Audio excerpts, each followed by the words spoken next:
On se retrouve pour une nouvelle vidéo, cette fois encore différente des autres, pour parler de tout ce qui s'est passé durant un an. Parce que comme vous le savez, on a fêté nos 1 an en avril. Happy birthday to la graine. Et du coup, on s'est dit que ça serait cool de vous faire un peu une rétrospective de tout ce qui s'est passé, des hauts, des bas. On vous a souvent dit pourquoi entreprendre, si vous avez des envies, etc. Et du coup, là, c'est un petit peu, voilà, comme on a dit, une rétrospective un petit peu de nous, ce qu'on a pu penser de l'entrepreneuriat. Donc la première chose qu'on voulait partager avec vous, c'était le fait que quand on est entrepreneur, on entend souvent l'argument le salariat c'est pas pour moi, je vais être mon propre patron, je supporte pas d'avoir quelqu'un au-dessus de moi. Alors il faut savoir que, alors nous on s'est jamais dit ça, hein, parce que je m'étais contre le salariat et on n'a pas et on a apprécié nos expériences antérieures. Donc, ouais, voilà, puis on n'a pas entrepris parce qu'on voulait quitter le salariat, pas du tout, mais souvent c'est ce qu'on entend. Et en fait, ce qu'on répond, c'est qu'en fait, t'as plus un seul patron, t'en as 30 en fait. Parce que tous tes clients, c'est tes patrons. Ils vont être aussi, voire plus exigeants que ton patron si t'étais salarié. Et nous, on s'en est très vite rendu compte, même si on avait quand même les pieds sur terre, avec notre premier client, du coup, quand on a démarré l'entreprise, parce que faut toujours être disponible, faut vraiment très bien travailler, t'as pas souvent de seconde chance. Alors qu'avec un patron, quand même, tu as plusieurs secondes chances. Ils peuvent t'appeler le samedi, le dimanche, ils t'envoient des messages, voilà. Faut quand même être réactif. Donc après, il y a un choix à faire. Est-ce que tu te dis, bon bah non, le week-end je coupe ou non. Que l'entrepreneuriat, c'est pas je travaille quand je veux, où je veux et j'ai qu'un patron. On peut choisir ses horaires, certes, parce que nous, on les choisit bien, nos horaires. Hein. On travaille, alors c'est pas quand on veut, mais on choisit d'avoir quand même nos week-ends de libre en fonction bien sûr de notre charge de travail à ce moment-là. Mais par exemple, je vous donne un exemple, c'est qu'il y a 2 jours, il faisait très beau dehors. Ce qu'on a fait, c'est qu'au lieu de rester enfermé dans un bureau, on a installé une table sous un arbre, on a travaillé dehors. En tant que salarié, effectivement, on ne peut pas le faire. Donc en soi, il y a des avantages, mais il ne faut pas oublier... j'allais pas dire inconvénients parce que c'est pas vraiment des inconvénients pour nous, mais s'il y a des deadlines des obligations. C'est ça. C'est des obligations en fait. Si on a des deadlines en termes de clients, etc., et que le lundi ou le mardi il y a un livrable à rendre, et peut-être qu'on va bosser le samedi ou le dimanche parce que il faut rendre le projet en fait. Donc on se dit pas tant pis, je vais rester à lundi. Non, parce que du coup il y a que nous sur le projet. Donc le deuxième point qu'on voudrait aborder, c'est les congés. Alors c'est pareil, quand on est à son compte, on entend souvent qu'on doit travailler 90 heures par semaine, que limite on n'a pas de congés. Moi, nuit et jour. Voilà, moi je vois plutôt ça comme de l'organisation. Si vous êtes organisé, vous pourrez vous permettre de partir en vacances, vous pourrez vous permettre de ne pas travailler le samedi, ou peut-être que vous préférez le lundi, le mardi, enfin bref, chacun sa vie, pas de souci. Et en fait, nous, c'est ce qu'on a eu du mal au début parce qu'on on voit tellement ça sur les réseaux qu'il faut tout le temps travailler, pas de congé, pas de férié, rien du tout. Que franchement, c'est moi qui ai pris le premier jour de congé, je me rappelle, c'était en mai. Je t'en ai grave voulu, mais bon. C'était en mai parce qu'en gros, il y avait le férié et je devais partir en vacances, bref, donc je voulais prendre le vendredi. Et quand je suis revenue, déjà, je me sentais hyper coupable pendant mes vacances, j'ai emmené mon ordi et j'ai travaillé. Et quand je suis revenue, je me suis dit, oh, putain, Aurélie a travaillé, pas moi, j'étais pas légitime, limite j'avais envie de chialer ma race, enfin bref, n'importe quoi. Et parce qu'on entend qu'on n'a pas le droit de prendre des jours de congé, ça faisait un mois et demi qu'on avait démarré, alors que même si ça fait 1 mois, 2 semaines, t'as le droit quand même de prendre un jour si c'est si c'était même déjà prévu ou si c'était urgent. Donc ce qu'on a fait, nous, c'est on s'est instauré un calendrier en fait de congés où on s'est octroyé comme les salariés un petit peu lambda. On s'est octroyé tant de jours de congé qu'on a d'ailleurs pas du tout respecté le nanar parce que du coup il nous en restait un petit peu. C'est un petit peu un process qu'il faut mettre en place quand on crée son entreprise pour psychologiquement être bien intérieurement et aussi, c'est pas du développement personnel, mais voilà, en fait à un moment il faut savoir qu'on est des êtres humains, il faut qu'on puisse souffler aussi, puis on a des compagnons, etc. qui partent aussi en vacances. Et il ne faut pas se dire, c'est pas parce que moi je travaille pas 90 heures par semaine que je suis nulle, que mon entreprise elle va complètement cracher, etc.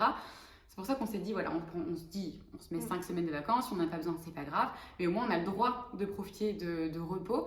Et en fait, c'est pas juste je fais rien et quand je reviens, je suis au niveau 0, c'est juste qu'on est reboosté et on a envie de faire plein de choses et on a des idées qui sont venues, etc. Donc, Puis même, en fait, les vacances, tu déconnectes.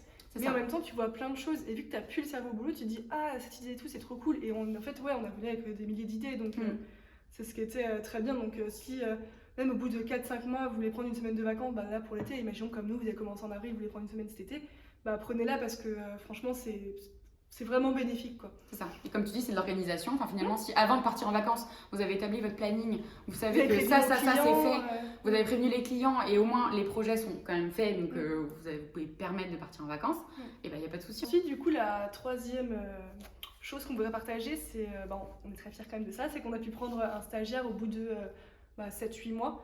Ouais. Donc ça, c'est vraiment cool. Parce qu'on a pu l'accompagner, on a pu l'aider autant à lui apprendre un peu le métier et aussi pour son école, pour qu'il puisse rédiger ses rapports. Donc ça, on est vraiment très contente d'avoir pu apporter notre aide à un étudiant pour qu'il puisse réaliser ses études. Et ça, on recommencerait 100 fois pour le coup, parce que ça, c'était vraiment une très bonne expérience en tant que chef d'entreprise. On est vraiment très très contente d'avoir pu expérimenter ça durant cette première année. Okay, je viens de trouver un cheveu blanc. À quel moment j'ai un cheveu blanc? Je vais avoir 25 ans dans 2 jours, mais quand même, enfin non, pour la vidéo, j'aurai 25 ans dans 1 jour. Du coup, si vous voulez me souhaiter mon anniversaire, du coup, pour vous, ça sera demain. Ce sera vraiment dans la vidéo, ça? Ouais. La quatrième petite chose qu'on voulait parler, c'est que souvent, en tant qu'auto-entrepreneur, c'est très dur de rencontrer des gens. Enfin, comme nous, quand on est, clairement, on est seul, quand on s'est lancé, on sait pas trop vers qui se tourner. C'est quand même compliqué de faire un réseau, en fait, tout simplement. Donc, nous, ce qu'on a fait, c'est qu'on a pris notre courage à deux mains, qui était vraiment du courage, hein.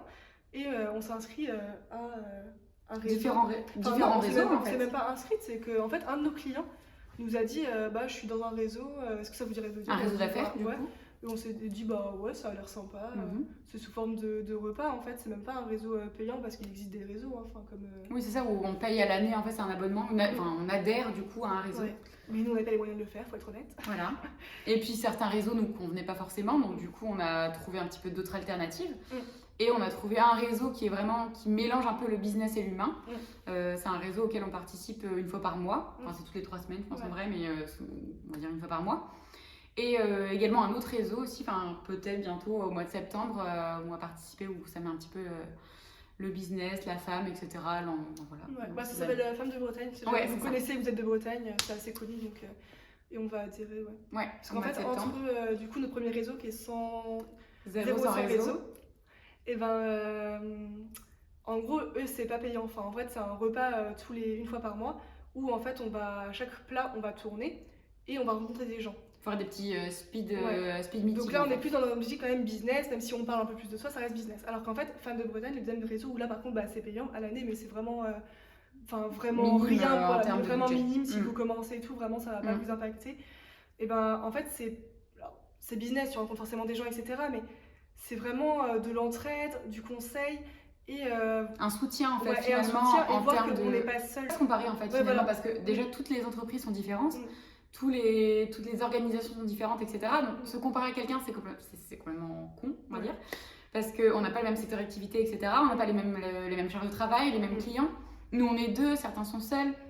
Donc en fait, il ne faut pas se comparer aux gens et il ne faut pas comparer en fait l'organisation qu'on a dans l'entreprise.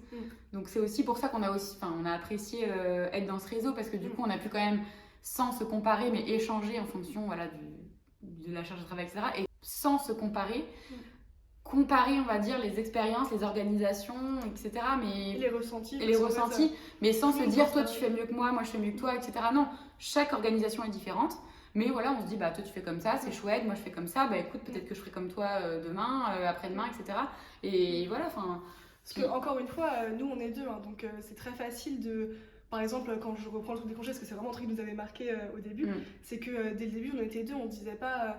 même si ça a été compliqué, on s'est dit, ok, de toute façon, des gens qui disent qu'ils prennent pas de congés, ridicule, voilà. On était 2 à se dire ça, donc il y a une discussion, alors que si vous êtes tout seul, et c'est souvent le cas pour les auto-entrepreneurs, de toute façon... Ça veut bien dire ce que ça veut dire, auto-entrepreneur, seul, unipersonnel. Voilà. Donc quand tu es seul, en fait, il n'y a personne qui va pouvoir te dire, qui est dans ton business, qui va pouvoir te dire non, c'est pas grave, vas-y, Marine, là tu peux aller prendre des vacances. Donc c'est pour ça que c'est vraiment bien de s'entourer.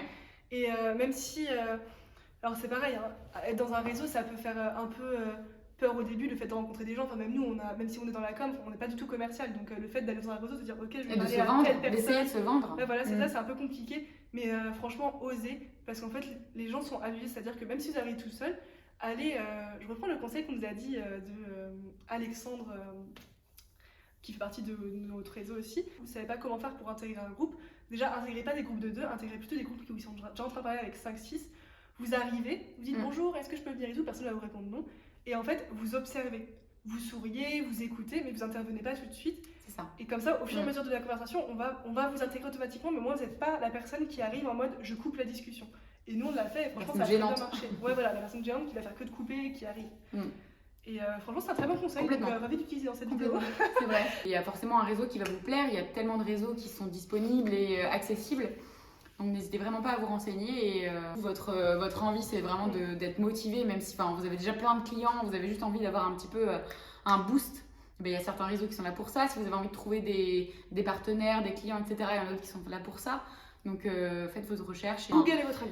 Voilà, c'est ça. Faites votre recherche en fonction de ce que vous cherchez. Donc voilà pour notre petite rétrospective rapide de notre première année. Ouais. Et pour conclure, juste nous on est vraiment très contents de notre première année. On va continuer à travailler pour l'agence La Graine. Non, ça se termine, c'est terminé. Non, je rigole. Non, oui, on est très contente et ça se passe très bien. On a de plus en plus de clients, donc vraiment, de plus de demandes, même de demandes de devis. Des secteurs d'activité différents en plus, donc c'est vrai que c'est hyper intéressant. On conclut cette vidéo sur une bonne note tout de même, à vous dire qu'on continue l'aventure. Donc n'hésitez pas à nous suivre parce que ça continue. Donc, voilà, ne vous désabonnez pas, on va continuer les vidéos. Les vidéos, les publications sur les différents réseaux. Donc voilà. Si vous avez des questions, on y répondra dans les commentaires ou pareil sur Instagram, mail, comme vous voulez. Donc n'hésitez pas, si vous avez aimé cette vidéo, à liker, commenter et partager. C'est ça. Ciao! Bonne journée!